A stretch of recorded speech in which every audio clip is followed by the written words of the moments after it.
Before the world ended, Jake was known as the world's greatest treasure hunter. No matter the age or the location of the object, he was able to find it. His favorite place to look for treasure was underwater, and he enjoyed being his own boss. Unfortunately, a terrible solar flare hit the planet, and the world descended into chaos. All electronics were fried, and the government disappeared. So warlords started to rule. Soon, cities were starving, money was useless, diseases spread, and it became impossible to find medicine or fuel. 6 years after the solar flare, Jake is still working as a treasure hunter in England. He arrives in an old neighborhood, and after observing the area for a while, he enters a hotel and takes the stairs to the penthouse. There is a large bookshelf that he inspects closely until he finds a secret door that hides a room. Jake immediately sets up a bunch of small explosives that force the steel door open. Then he connects his own battery to get some light. There's a keypad on a safe that requires a password, so he looks at the fingerprints on the keys and combines the letters in a notebook until he finds the right word. Once he opens the safe, he finds a collection of old records and plays the one that matches the password. The music opens a second hidden safe, and Jake retrieves a very expensive violin. At that moment, a bunch of thugs wearing police uniforms enter the room and demand the violin, but Jake refuses to hand it over and threatens to shoot them. The thugs try to attack him anyway, so Jake opens fire and starts killing them one by one, exchanging a few blows when he needs a moment to recharge. When he runs out of bullets, he throws a blade at a running man's back. The leader takes the blade only for Jake to give him the finger. This activates an explosive on the blade that kills the leader too. Moments later, Jake enters a huge mansion that has become a factory full of dangerous guards. He hands the violin to the warlord's assistant, and she tells him that King August has another job for him. Jake thinks it's weird for a warlord to call himself king and turns down the offer because it requires crossing the channel. When August hears that Jake turned down the job, he tells his assistant to find an offer he can't refuse. Afterward, Jake goes home, which is a broken boat in the docks. He dodges the traps he set up for strangers and happily feeds his dog. Then Jake goes through the supplies he's received as payment for the job, including a record that he plays while drinking. When he falls asleep, he dreams of sailing a brand new boat around the world. In the morning, Jake's awakened by a noise. He goes outside and finds a soldier caught in one of his traps. The guy says the king has come to meet him, so Jake leaves the boat without helping the soldier down. Inside a warehouse, August is waiting, surrounded by dozens of soldiers. He explains he's hired lots of people, but none of them can find things like Jake does. August also shares how he's been working hard to rebuild civilization. Jake is still not interested in the mission, but August makes him listen to him by showing him the reward, a brand new boat. The goal is to retrieve the Mona Lisa, which should be stored in a secret storage facility. Paris was one of the first cities that got attacked, so the government evacuated all its national treasures.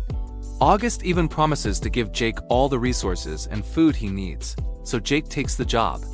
First, he goes to say goodbye to his dog and asks August's assistant to take care of his pet if he doesn't make it back. Later, Jake makes it to the airport and gets worried because the plane they LLB using his bullet holes in it. August shows him a map and tells him what routes to take, letting him know where he'll have to avoid rebels. In the city center, one of August's contacts will find Jake to guide him the rest of the way. Once the Mona Lisa is retrieved, August will drop the equipment for evacuation 3 hours later. In the evening, Jake finally leaves on the plane. The young pilot is confident that everything is working perfectly, but during the flight, Jake continues to worry because he sees the guy struggling with the controls. The pilot admits that they'll run out of fuel halfway there, so they need to have their parachutes ready. Jake asks for tips since he never used a parachute before, but the pilot isn't helpful. Eventually, Jake falls asleep and dreams about sailing again. This time, there's a woman with him. He's suddenly awakened when the plane shakes, and he discovers they're under attack. The pilot is doing his best to dodge all the shots, but he announces they'll have to drop earlier. Once they find a safe spot, Jake jumps out and releases the parachute. He floats down for a while and ends up having a rather painful landing. Afterward, Jake gets moving only to find various fires in the area.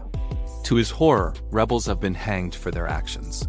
Suddenly, a tank bursts through a building and aims the cannon at Jake. But before it can shoot, the tank is hit by a missile. Then, a bunch of rebels come out of hiding and throw a grenade inside the tank to kill the soldiers inside. After the rebels leave, Jake finally keeps going. In the city of Emion, Soldiers terrorize the streets under the leadership of the cruel warlord Vulov. He loves to play chess because it teaches him war tactics and he forces civilians to play with him. When his latest opponent reveals he doesn't know how to play, Volkov shoots him on the spot. His right-hand Gorich informs him that an intruder was seen jumping from a plane. So Vulov sends out his men to find him. In the morning, Jake makes it to St. Quentin. Everyone here lives in poverty and in fear of Vulov. Jake checks the back of a car and takes some old clothes to hide his nice ones. On the main square, soldiers are reminding everyone of the rules, which include a strict curfew. Anyone who breaks the rules will be severely punished, and they prove this by shooting 2 rebels. When Jake tries to leave, he finds himself surrounded by soldiers who ask him to drop his bag. He throws it at a man's face and starts fighting the team, trapping a soldier's hand on the car door and smashing another guy's head on the window. A soldier tries to attack him with a knife, but Jake blocks him and stabs him with his own weapon. In just a few seconds, everyone's down and Jake gets ready to leave. But another soldier comes out of hiding and gets ready to shoot Jake. However, he suddenly gets his throat sliced by a freedom fighter. It turns out that Dree is August contact. She's been watching Jake the whole time, but didn't help because she wanted to see if he could handle himself since things are going to get more dangerous. The duo moves quickly through the city, trying to stay hidden in crowds. However, a general still notices them. Jake and Dree enter a church and meet Father Samson, who has an important map that was acquired by the recently executed rebels. Samson takes the duo to his garage and shows them the truck he's been working on. On the map, he points at their next destination and they notice a cipher code on the corner. While Samson gets the truck ready, Dree takes care of Jake's injuries. At that moment, the general and his army surround the church and ask everyone to come out. Dree and Jake rush to the truck while Samson goes outside to keep the general distracted. The soldiers don't believe him when he says he's alone and enter the church to search it. Samson pulls out his gun and shoots the general in the arm only to be immediately killed by the army. Inside, the soldiers find the garage and get distracted by Jake in the truck. Dree jumps on them from behind and proceeds to fight them all quickly, killing them with a mix of shooting and stabbing. The people outside are still firing at Samson, so they don't hear the shots. However, when Jake starts the truck, the radio plays loudly, and they do hear that. The tank fires its cannon at the church, but luckily, the duo bursts through the garage door without issues. The soldiers then open fire, yet their bullets do no damage. Jake takes the truck over a ramp to jump over the tank to escape. The soldiers get on their bikes to chase after them. And soon they reach a checkpoint. The guards there also open fire, but since Jake has realized that the truck is bulletproof, he just drives ahead and jumps over the roadblock, forcing the guards to move out of the way. A car with more soldiers appears down the road, so Jake is forced to drive into a building. The tank shoots the cannon from afar, but it only hits a random car that lands on the road and makes some of the bikers crash. Jake has to make a sharp turn to avoid an explosion, and Dree makes him enter a tunnel. They drive as fast as possible because 2 bikers are still following them. But when they come out, they find another tank waiting. The cannon shoots at them and Jake avoids the attack just in time. The chase continues and soon the duo finds themselves surrounded. Dree throws a grenade to bring down the bikers. However, there's still a car after them. The tank opens fire again, and Jake makes the truck jump, so the shot ends up hitting their pursuers instead. As the truck enters another area of the facility, a new car with soldiers appears. Then the tank gets ready for another shot. So Jake moves fast to get out of the way, and once again their enemies are brought down instead. Now Jake and Dree can finally drive safely to Soily. That night, the heroes stop to take a break. Jake wonders why everyone is so willing to die for a painting, no matter how famous it is. Dree explains that the painting is just an excuse to find the vault before Volkov because it contains lots of weapons that the rebels could use to fight. She knows about Jake's dream, so she's made an origami boat for him as a good luck gift. The next day, Volkov travels fast to St. Quentin on his train. The general tells him how only 2 rebels defeated the entire team and tries to get a win by mentioning he killed the priest. However, Gorich kills him anyway. In Soily, the duo stops at an old building that is supposed to have the vault. Dree is nervous because this area is under the control of the Wraiths, a group of former inmates that became cannibals. They see a flare being shot nearby, which means someone has been following them. The duo rushes inside and finds blood on the walls, not to mention that the vault is open and empty. The smell on the hinges indicates that a door was blown off recently, since there's no damage inside the vault. Jake concludes that they got everything out and moved it to a more secure location. Outside, the wraiths are quickly approaching. The duo continues to search the building and finds lots of bullet casings on the next floor. There's damage on the walls and Jake guesses the defenders held up there. They enter the main office and look for records of an evacuation. Inside a cabinet, Jake finds a fake wall and a notebook hidden behind it. Dre translates the French notes and gets the coordinates they need, but Jake is suspicious. He thinks that the people protecting the treasure wouldn't leave the location for anyone to find. Using the cipher from the map, Jake tries to decode the coordinates to get the real location. At that moment, the wraiths burst into the building. Dre wants to go, but Jake keeps working until he finally gets the name Simshoff, which Dre explains as a fort while locating it on the map. The wraiths are rushing up the stairs, so the duo leaves by climbing out the window.